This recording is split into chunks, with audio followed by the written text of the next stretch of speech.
সুপ্রিয় পাবনাবাসী, সুশীল সমাজ, আসসালামু আলাইকুম রহমতুল্লাহ। এখন রাত্রি 2টা 32 মিনিট, অর্থাৎ আড়াইটা অতিবাহিত হয়েছে।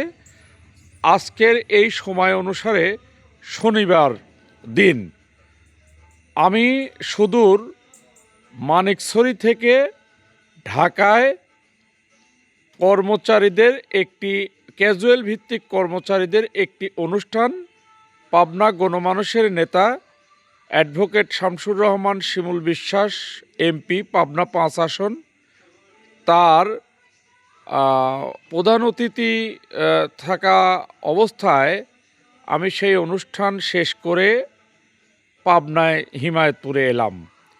এই রাত্রি 2টা 32 মিনিটের সময়কালে নিজ গ্রাম হিমায়তপুরে আসার পথে কাশীপুর মোড় আপনারা দেখতে পাচ্ছেন।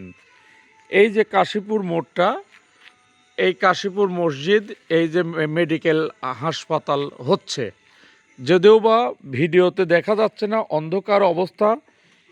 এই যে এই রাস্তাটি গণপূর্ত বিভাগের রোড ডিভিশনের, এই রোড ডিভিশন তারা আসলে তারা স্বচ্ছ না অস্বচ্ছ, এই বিষয়টি আমি আগামীকাল রবিবার মাননীয় জেলা প্রশাসক মহোদয়ের কাছে গণপূর্ত বিভাগের তত্ত্বাবধায়ক মহোদয়ের বিরুদ্ধে একটা লিখিত অভিযোগ করব।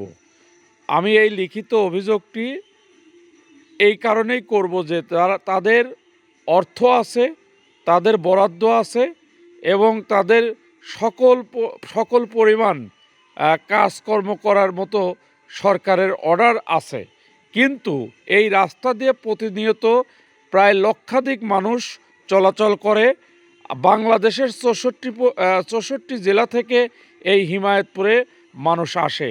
এখান দিয়ে পাবনা যে পারমাণবিক বিদ্যুৎ কেন্দ্রে মানুষ যায়, সেই পারমাণবিক বিদ্যুৎ কেন্দ্রে এই রাস্তাটি একটি গুরুত্বপূর্ণ ভূমিকা পালন করে। এই রাস্তা বিসিক শিল্পনগরী এলাকা, এখানে আনসার ক্যাম্প, এখানে পাসপোর্ট অফিস, এখানে গণপূর্ত বিভাগ, এখানে এলজিডি অফিস, এখানে পানি উন্নয়ন বোর্ড, এখানে স্টেডিয়াম, সার্কিট হাউস, জেলা প্রশাসক তার বাসভবন, এছাড়াও কৃষি ফার্ম, নির্বাচন অফিস থেকে শুরু করে A to Z অফিস এই রাস্তায়। অথচ এই রাস্তাটি মেরামত করা হয় না। আবার কে বা কাহারা যেন লোকাল বালি ফেলে আরও মরার ফাঁদ করে দিছে। এই ফাঁদ, এই যে মানুষ এত আজকে ভ্যাট ট্যাক্স আমরা সব কিছুই দিয়ে থাকি, অথচ ট্যাক্সের টাকায় যদি দেশ চলে, তাহলে ট্যাক্সের টাকায় কেন কাজ হচ্ছে না?